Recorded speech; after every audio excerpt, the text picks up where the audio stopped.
Hey guys, it's Mishal and you're watching Q&A with Mishal episode number 7. Now in this episode we are talking about how to achieve the impossibles, how to achieve difficult goals in life. We are talking about how to perform under stress and the steps that you have to take to put yourself back on track. We are talking about the leadership, how you can instill the personal leadership in your company.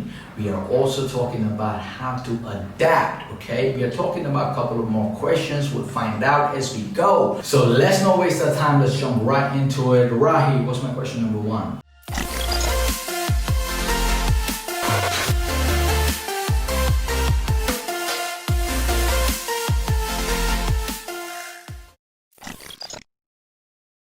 The first question is, how can we achieve the impossible targets? So here's the thing about impossibles, right? I'm just going to give you a story just to sort of put things into perspective so it makes sense.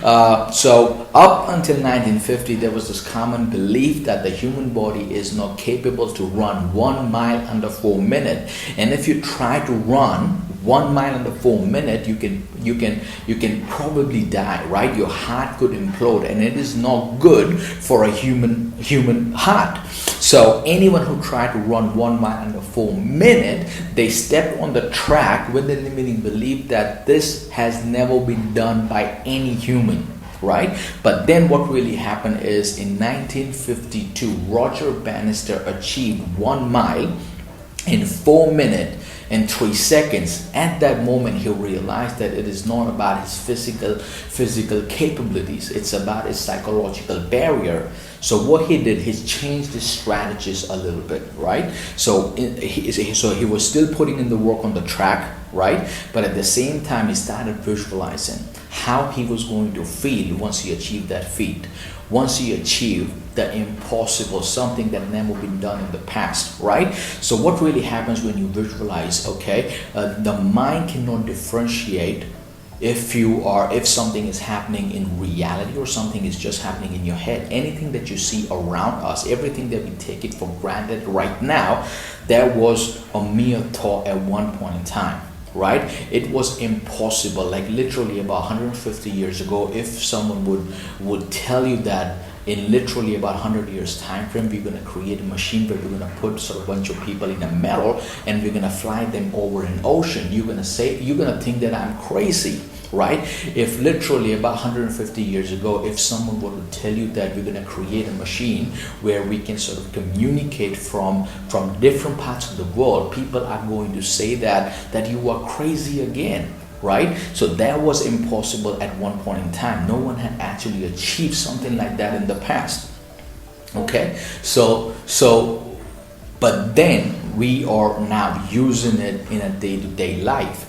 Same thing happened with 1 minute mile barrier. In 1954, Roger Bannister achieved that 1 mile under 3 minutes and 59.4 seconds. Here's what's really amazing about this entire story. He was only able to keep that record for 46 days. A guy from Australia, John Landy, broke that record in 3 minutes and 58 seconds. Here's more amazing. After that, 20,000 other people did that, including high school runners. Now they know that this has been done in the past. Someone has already achieved this feat. They already have the reference in their head. So going back to your question, how can we achieve impossible tasks, right? You don't have to reinvent the wheel again. Okay, there are 7.5 billion people on this planet Earth, right?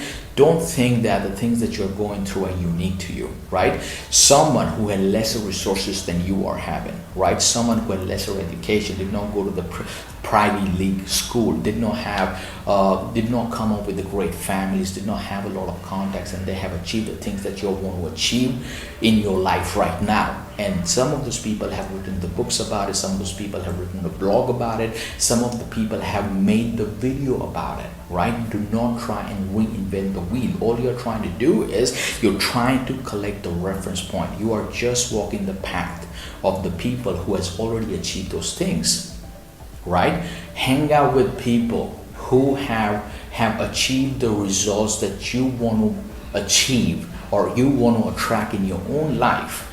You have to believe before you can actually go out and tell everyone what you really want to do with your life. You have to convince yourself that you can actually do it. You can work 24 hours a day, but if you have a lot of psychological barriers, then you are never ever going to achieve that. For example, let's say that you want to start your own business and no one in your family has started their own business. You do not have enough references to step into the world of business with certain confidence because no one in your surrounding has done it. But then what you do, okay, that's an impossible thing for you, right? But what you do, start reading the business books. Okay, start talking to people who have walked a similar path, right? Know their strategy and duplicate them. Okay, and that's how you achieve the impossible things in your life.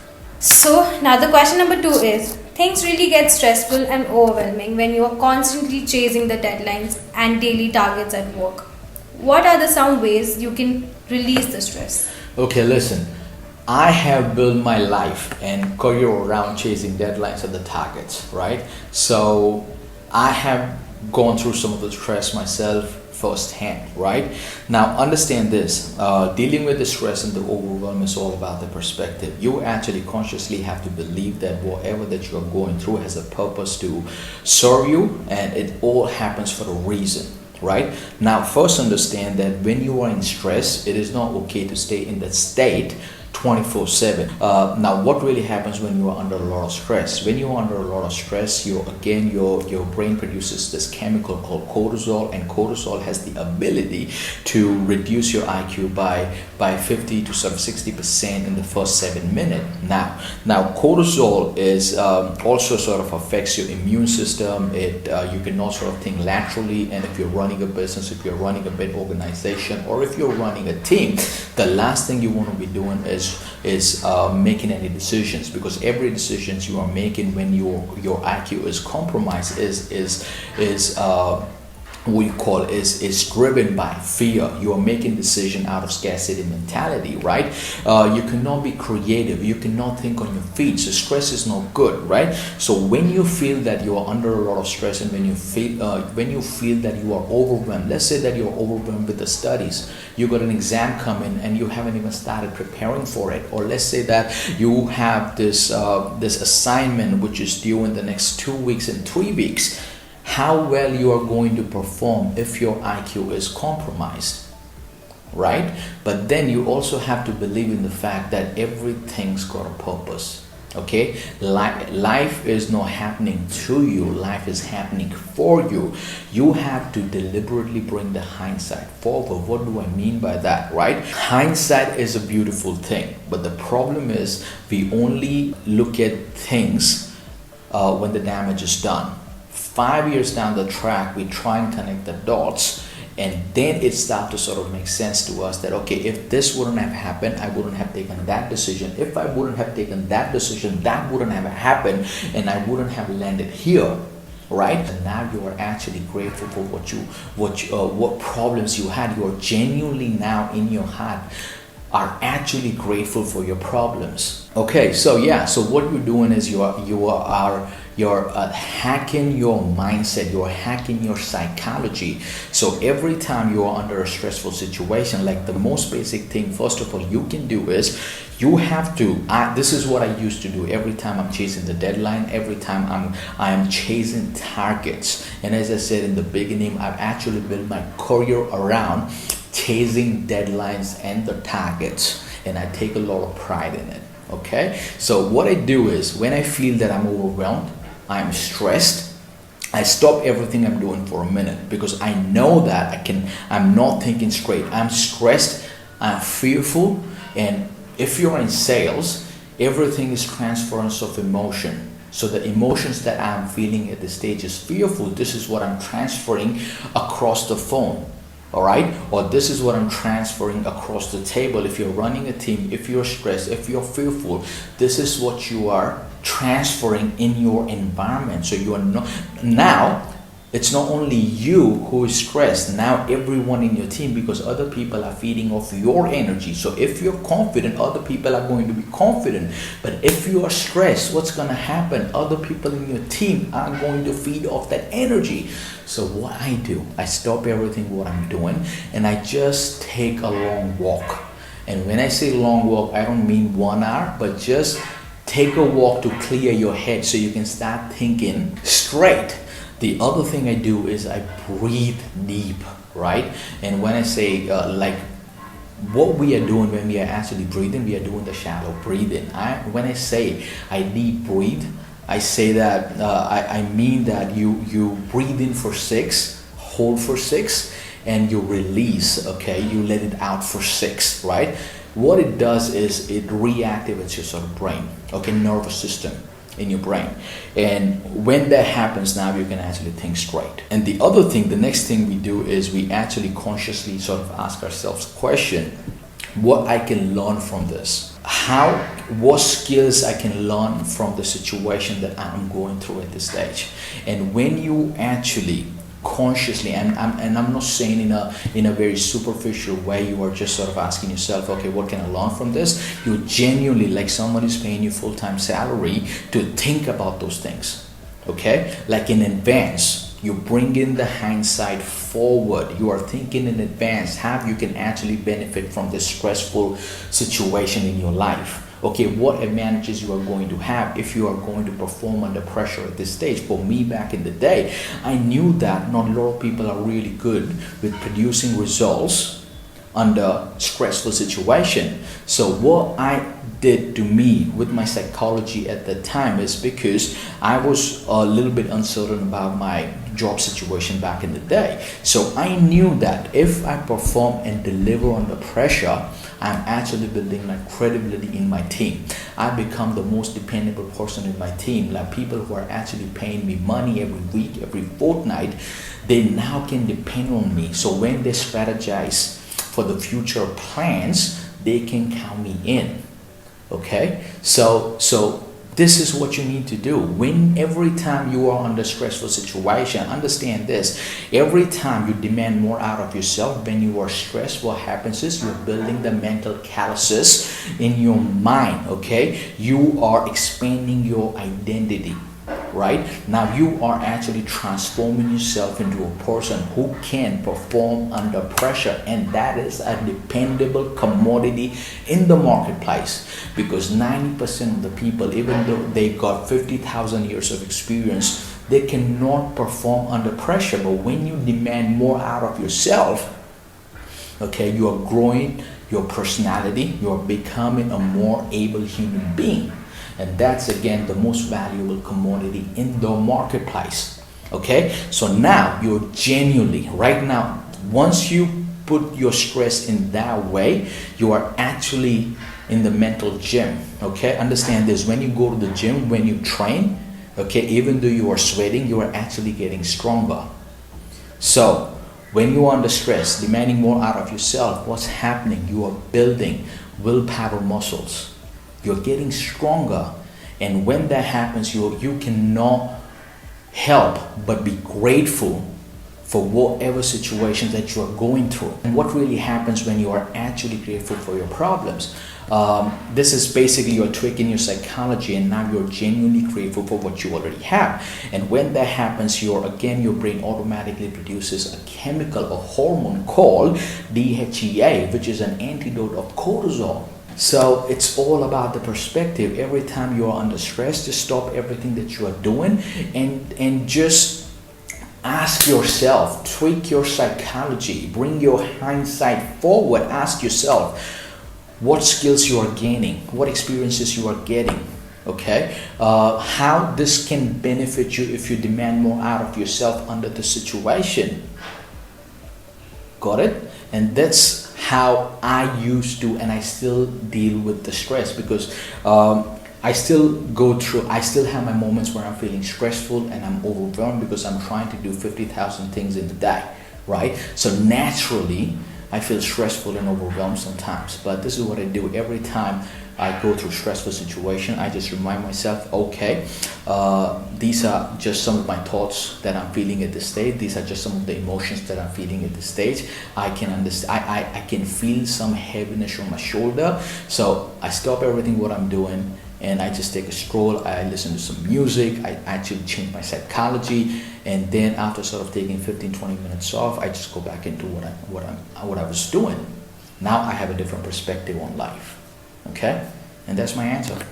So my question number 3 is, how can we adapt to different life situations without much resistance? Here's the thing that you need to know about resistance. Whatever that you resist, you persist. If you are going to fight the change, right? If you're going to be dismissive about your reality, okay, what's going to happen is eventually you're going to have to bear the consequences. You can be dismissive about the reality, but you cannot be dismissive about the consequences, okay? So you need to sort of ask yourself this question. And again, this is, I've also said it, I've always said it, I'm saying it again, the questions are really amazing, okay?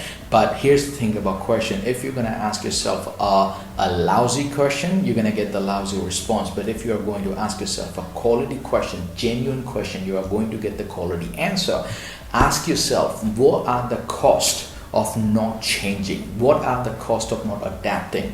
For example, clear example is what really happened with the COVID-19 situation. When all the business owners and individuals, like really ambitious individuals, were strategizing for 2020, they did not factor the pandemic in, right?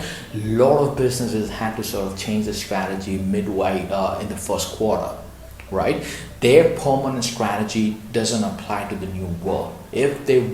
So the cost of them not pivoting, not changing the strategy, adapting to the new normal was what it meant for the people who are working for them. They're going to have to sort of let go. People, a lot of actually businesses did that. A lot of businesses went out of the business because of this pandemic, because they were still resisting the change. They were not able to sort of accept the new reality. Okay, so what really happened? Okay, the family is going to get affected, so they're going to have to sort of lay off so many people. So that's the cost of not pivoting, not changing. Okay, so understand this, okay? It may be hard, and anything that you are trying to do for the first time, or every time you're going to have to sort of change yourself, initially it's going to be hard. In the middle, it's going to be really messy. But what happens if once you sort of completely adapt and be okay with that, it's a gorgeous thing. Okay, so adapt. Put your emotions in the back pocket. What you don't know, you don't know. Just adapt according to the situation. So the fourth question is, how can we resolve conflicts more effectively at our workplace or even with the people we love and care about? So here's the thing about the conflict resolution, and again, it's basically the conversation we had the other day off the camera, that anytime you have a problem with a colleague, your customer, or you're having a conflict with someone you work with, or someone you really care about, or one of your friends, for example, do not try and solve and resolve that problem over an email or over a text message.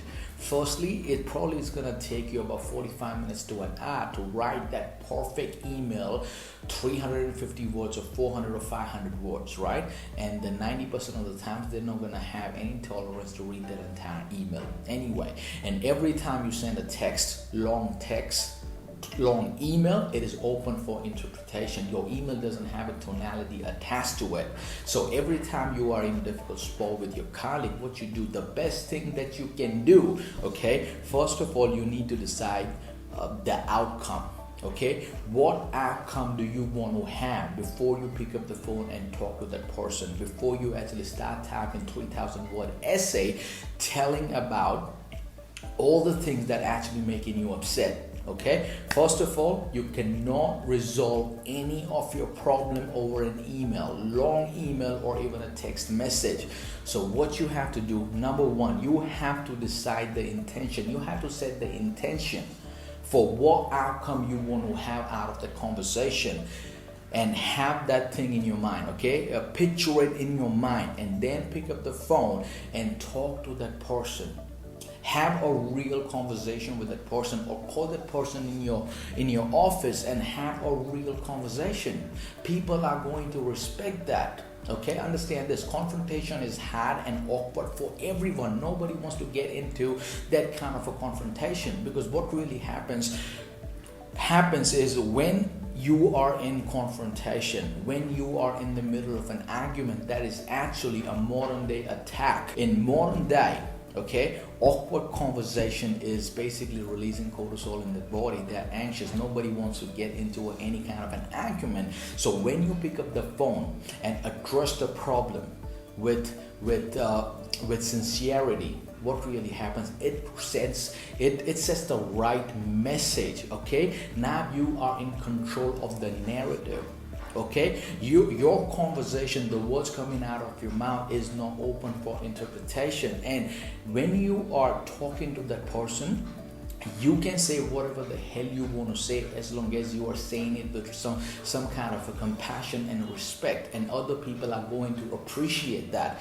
Like, for example, I was a regional marketing for this company, and I was responsible for the performance of so many people, right? And I was often at a position that where I actually had to tell other people that I have a problem with their performance, right? So I would not try and convey that over an email. Okay, we would have this one-on-one meetings with person who are really struggling with the results, and sometimes things get really awkward, but we all come out of the meeting happy. I know that they are not going to they're not going to try and misquote me. Okay, I am in total control of the conversations. I know what message I really want to convey, right?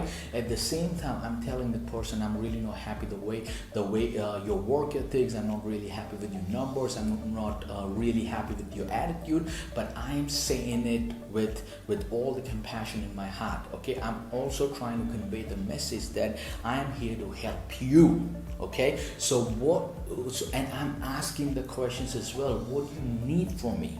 Okay, whatever that you need, I'm gonna put it on the table so we can actually succeed and prosper at the same time. So I was having some of the most awkward conversation with people who were struggling with the results. Same way, if you're having a problem with your friend, okay, if someone is giving you the cold shoulder, so don't try and put everything on a text message or over an email. Okay, so just pick up the phone and just have an honest conversation with someone you are having a problem with. Okay, because it's awkward, it's difficult, it's hard.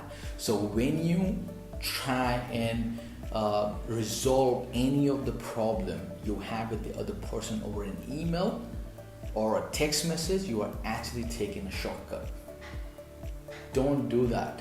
Okay, so just pick up the phone, have a really honest conversation with them, or meet them over a coffee and just ask them, okay, put all the problems you have on the table and discuss, okay, what problem do you have? And 90% of the times, the problems that you have, it is just in your head. Okay, so that's the more easier way to deal with any conflicts that you have. Okay, so the question number 5 is, how can we instill the culture of personal leadership in your organization? Okay, this is really simple. Okay, what leadership is? Okay, what leaders do? Leaders create more leaders. Okay, leaders are not into creating more followers. Okay, they're not driven by the ego. Okay, they lead from the front. Just because you are the boss and you're paying the bills, or you got the fanciest office in the building, it's not going to make you a leader. Okay, let me give you an example. Let's say that you are a parent and you got kids. Who do you want your kids to transpire into? Okay, would you like and appreciate if your kids are now 25 and they're still counting on you for all the decisions in their life? Eventually, you want your kids to make their own decision. You want to give them the permission to make own mistakes and learn from that mistake. Same way, okay, if you are a company, if you have a company, or if you're a leader of the team, or let's say that you're in the top management, okay, ask yourself, okay, what kind of people you want to work with? Okay, do you want to work with people who are always completely incapacitated to make their decisions? If the answer is no, then what you have to do, you're gonna have to give them some authority. You're gonna have to give them the permission to make some decisions, and also have to give them the permission to make some mistake. Okay, they are going to fail. They're gonna make some terrible mistake, but you can always pivot. Okay, so.